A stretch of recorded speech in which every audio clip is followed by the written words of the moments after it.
नमस्कार साथियों, आज का जो हमारा टॉपिक है वो पोइट्री है। तो सबसे पहली पोइम हमारी है नोबल नेचर और इसके राइटर कौन है? Ben Jonson. तो आज मैं आपको एग्ज़ाम में जो 12th के एग्ज़ाम में जो पोइट्री आती है वह 10 मार्क्स की आती है। तो उसमें 4 मार्क्स का स्टेंजा पूछा जाता है, बाकी जो 6 मार्क्स हैं वो आपके क्वेश्चन आंसर आते हैं। तो पहली पोइम आज मैं आपको पढ़ाऊँगा। तो सबसे पहले आपकी जो पोइम है वो क्या है? नोबल नेचर, उत्तम स्वभाव। और इसके जो राइटर है, जो पोइट है, वह कौन है? Ben Jonson. तो सबसे पहले हम क्या करेंगे, मैं आपको जो मीनिंग्स हैं वो लिख देता हूँ, वर्ड मीनिंग। तो इट इज़ नॉट ग्रोविंग, तो यहाँ पे मैं लिख देता हूँ ग्रोविंग। ग्रोविंग का अर्थ होता है बढ़ना। आप इन मीनिंगों को नोट करते भी जाना जिससे आपको वो याद हो सके जब आपको पढ़ाए। दूसरी देखो, इन बल्क। बल्क का होता है बड़ा आकार, ठीक है, कि ग्रोविंग का अर्थ होता है बढ़ना और बल्क का मतलब होता है बड़ा आकार यानी big size. Doth make man better भी, और स्टैंडिंग लॉन्ग। तो थर्ड मीनिंग कौन सी है? लॉन्ग, लंबे समय तक यानी लंबे समय तक। एज एन ओक, तो हमारी फोर्थ जो मीनिंग है ओक, इसका अर्थ होता है बलूत का वृक्ष, ठीक है। फिर उसके बाद में 300 ईयर्स टू फॉल,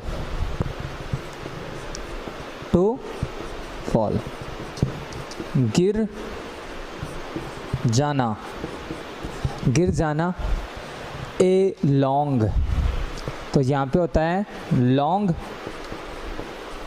लकड़ी का लट्ठा, यानी लॉन्ग का अर्थ क्या होता है? लकड़ी का लट्ठा। फिर उसके बाद में क्या है? ड्राई। ड्राई का अर्थ होता है सूखा, सूखा। फिर बाल्ड, बिना पत्तियों के, बिना पत्तियों के। और लास्ट हमारी मीनिंग है सियर। सियर होता है मुरझाया हुआ, ठीक है, मुरझाया हुआ या सूखा, ठीक है। एक बार आप फिर से देखिए। तो आपकी वर्ड मीनिंग है ग्रोविंग का अर्थ क्या होता है? बढ़ना, और बल्क का मतलब होता है बड़ा आकार यानी बिग साइज, और लॉन्ग होता है लंबे समय तक, ओक होता है बलूत का वृक्ष, और टू फॉल होता है गिर जाना, और लॉन्ग होता है लकड़ी का लट्ठा, और ड्राई क्या होता है? सूखा, और बाल्ड होता है बिना पत्तियों के, और सियर होता है मुरझाया हुआ। तो अब हम देखते हैं हमारे स्टैंजा की तरफ। तो देखो, it is not growing like a tree. It is not growing का अर्थ होता है बढ़ना, लाइक ए ट्री, ठीक है। इन बल्क, बड़ा आकार। डोथ मेक मैन बेटर भी, यानी इन लाइनों का अर्थ क्या होता है कि मनुष्य यानी एक वृक्ष की भांति, एक वृक्ष की भांति आकार में बड़ा होने से, एक वृक्ष की भांति आकार में बड़ा होने से कोई भी व्यक्ति महान नहीं होता, श्रेष्ठ नहीं होता। यानी वृक्ष यानी हमारे यानी बेन जॉनसन के अनुसार यानी एक वृक्ष की भांति आकार में बड़ा होने से कोई भी व्यक्ति महान नहीं होता है। और स्टैंडिंग लॉन्ग यानी खड़े होना, लॉन्ग यानी लंबे समय तक। एज एन ओक, ओक होता है बलूत का वृक्ष, और 300 ईयर्स टू फॉल, गिर जाना। ए लॉन्ग, एक लट्ठे के रूप में। एट लास्ट, अंततः। ड्राई होता है सूखा, बाल्ड होता है बिना पत्तियों के, और सियर होता है मुरझाया हुआ। अब इसका अर्थ होता है कि जो ओक का पेड़ होता है यानी जो ओक का पेड़ होता है उसका आकार यानी वो विशाल आकार का होता है और उसकी आयु होती है 300 ईयर्स कि जो बलूत का वृक्ष होता है उसकी आयु 300 वर्षों तक होती है और उसका आकार भी बड़ा होता है। और टू फॉल, और जब ये बलूत का वृक्ष होता है, ठीक है, जो ये अंत में to fall a long at last, और अंत में जो ये बलूत का वृक्ष है वो अंत में क्या होता है, वह लट्ठे के रूप में ड्राई, सूखा, बाल्ड, बिना पत्तियों के और सियर यानी मुरझाया हुआ। यानी कहने को तला है कि ओक का जो वृक्ष है वो अंत में क्या होता है कि जब उसका अंतिम समय आता है, जब वो अपनी लास्ट स्टेज के ऊपर होता है, तो वह यानी बिना पत्तियों के मुरझाया हुआ और वह एक लट्ठे के रूप में गिरकर अपना जीवन समाप्त कर लेता है।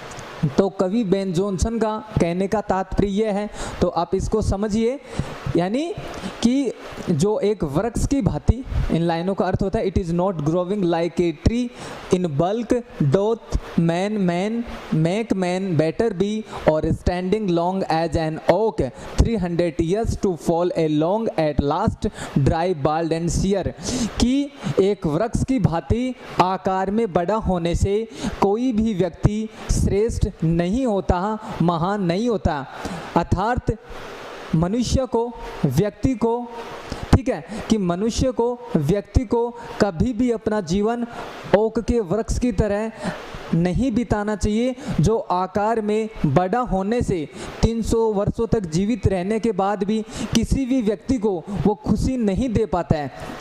क्योंकि ओक के पेड़ की जो आयु होती है वह 300 वर्षों तक होती है, लेकिन फिर भी ओक का वृक्ष अपने दीर्घकाल यानी दीर्घकालीन जीवन में किसी भी व्यक्ति को प्रसन्नता, खुशी नहीं दे पाता है, और जब उसका अंतिम समय आता है तो वह यानी एक यानी लट्ठे के रूप में बिना पत्तियों के सूखा और मुरझाया हुआ यानी अंत में अपना जीवन समाप्त कर लेता है। तो कभी भी हमें ओक के वृक्ष की जैसा जीवन व्यतीत नहीं करना चाहिए जो दूसरे व्यक्तियों के काम नहीं आए। कवि का कहने का अर्थ ये है, कवि यानी बेन जॉनसन का, कि व्यक्ति का दीर्घकालीन जीवन यानी नहीं होना चाहिए, अल्पकालीन जीवन में भी महान कार्य या श्रेष्ठ कार्य किए जा सकते हैं जिससे व्यक्ति हमें लंबे समय तक याद रख सके। इसी प्रकार आगे जो नेक्स्ट स्टेंजा में मैं आपको बताऊंगा कि कवि ने, बेन जॉनसन ने यहाँ पे दो प्रकृति से यानी आपको यानी वो हमने दो एग्जाम्पल लिए हैं, दो यानी एग्जाम्पल लिए, एक ओक का पेड़ और दूसरा है लिली का पेड़। उन दोनों के बीच में कंपैरिजन हम नेक्स्ट स्टेंजा में करेंगे। यहाँ पे ओक पेड़ की वहाँ पे विशेषता पूछता है कि ओक पेड़ की क्या क्या क्वालिटी होती है, तो उसमें आपको ये बताना है कि जो ओक का वृक्ष होता है वह 300 वर्षों तक जीवित रहने के बाद भी, जो आकार में बड़ा होने के बाद भी किसी भी व्यक्ति को खुशी और प्रसन्नता नहीं दे पाता है, और अंत में वह यानी बिना पत्तियों के सूखा, मुरझाया हुआ और लट्ठे के रूप में गिरकर अपना जीवन समाप्त कर लेता है। तो इस प्रकार हमें ओक के वृक्ष की जैसे जीवन नहीं बिताना चाहिए जो इतनी आयु होने के बाद भी, इतना लंबा जीवन व्यतीत करने के बाद भी किसी भी व्यक्ति को प्रसन्नता नहीं दे पाता है और वह अपने जीवन को समाप्त कर लेता है। धन्यवाद।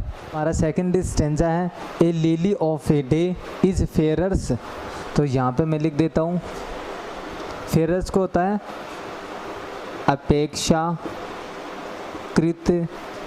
अधिक सुंदर, यानी फेयरर्स की अर्थ क्या होता है कि अपेक्षाकृत अधिक सुंदर।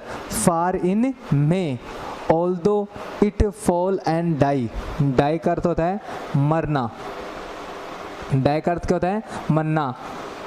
दैट नाइट, उसी रात, उसी रात। आगे it was the plant, plant क्या होता है पौधा। And floor of light, light का अर्थ क्या होता है प्रकाश। तो हम पहले इन लाइनों का अर्थ देख लेते हैं। ए लिली, लिली क्या होता है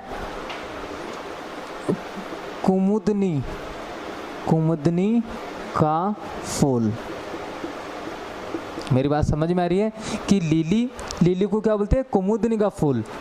a lily of a day, यानी जो लिली का फूल है वह मात्र एक दिन के लिए खिलता है। इज फेयरर्स, जो अपेक्षाकृत अधिक सुंदर है, फार इन मई, यानी मई महीने में, यानी मई माह के, यानी जो लिली का फूल है वह मई माह में मात्र एक दिन के लिए खिलता है।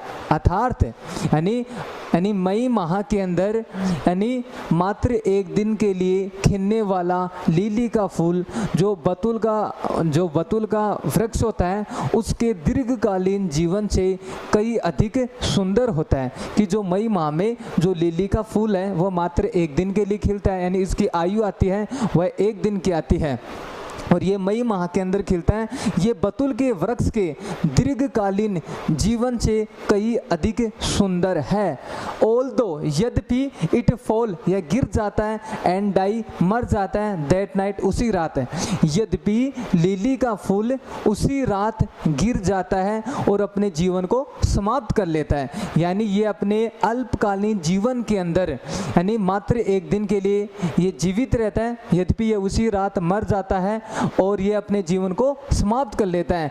लेकिन ये हमारे जीवन के अंदर खुशियाँ यानी खुशियों का घोतक होता है। अर्थात मात्र एक दिन यानी मई माह में मात्र एक दिन के लिए खिलने वाला लिली का फूल यानी दीर्घकालीन बतुल के वृक्ष से कई अधिक सुंदर होता है, अच्छा होता है, जो अपने अल्पकालीन जीवन में भी हमारे यानी लोगों के दिलों में खुशी भर जाता है, लोगों के दिलों को काफ़ी ज़्यादा प्रसन्नचित कर जाता है। इट वॉज द प्लांट, जो ये पौधा है, and flower of light, light होते हैं प्रकाश या खुशी, और ये जो पौधा है, ये जो पुष्प है, ये किसका घोतक होता है? प्रकाश का, खुशी का, अर्थात प्रसन्नता का। यानी मात्र मई माह के अंदर खिलने वाला लिली का फूल यद्यपि यह उसी रात गिर जाता है और अपने जीवन को समाप्त कर लेता है और यह हमारे दिलों के अंदर प्रसन्नता और खुशी भर जाता है। इन स्मॉल प्रोपोर्शंस होता है आकार, ठीक है। वी जस्ट ब्यूटीज होता है सौंदर्य, और सी यानी देखते हैं। अर्थात कवि कहता है बेन जॉनसन, अर्थात हम छोटी वस्तुओं के अंदर भी है ना वो सौंदर्य देखते हैं, अर्थात छोटी वस्तुएं भी हमेशा सुंदर दिखाई देती है। अर्थात व्यक्ति यानी छोटे कर्म करके यानी व्यक्ति श्रेष्ठ कर्म करके भी अपने जीवन को सुंदर या सौंदर्य यानी पूर्ण बना सकता है। एंड इन शॉर्ट मेजर्स होता है माप या अवधि, लाइफ होता है जीवन में, परफेक्ट होता है पूर्ण, ठीक है। अर्थात यानी व्यक्ति महान कार्य करके, व्यक्ति श्रेष्ठ कार्य करके भी अपने जीवन को संपूर्ण बना सकता है और हम श्रेष्ठ कार्य करके भी अपने जीवन के अंदर सौंदर्य को प्राप्त कर सकते हैं। अर्थात कवि इन नीचे की लाइन में यह कहा गया है कि व्यक्ति श्रेष्ठ कार्य करके भी अपने जीवन को संपूर्ण बना सकता है। अर्थात दीर्घकालीन जीवन की अपेक्षा व्यक्ति अपने अल्पकालीन जीवन में महान कार्य करके, श्रेष्ठ कार्य करके भी अपने जीवन को महान बना सकता है।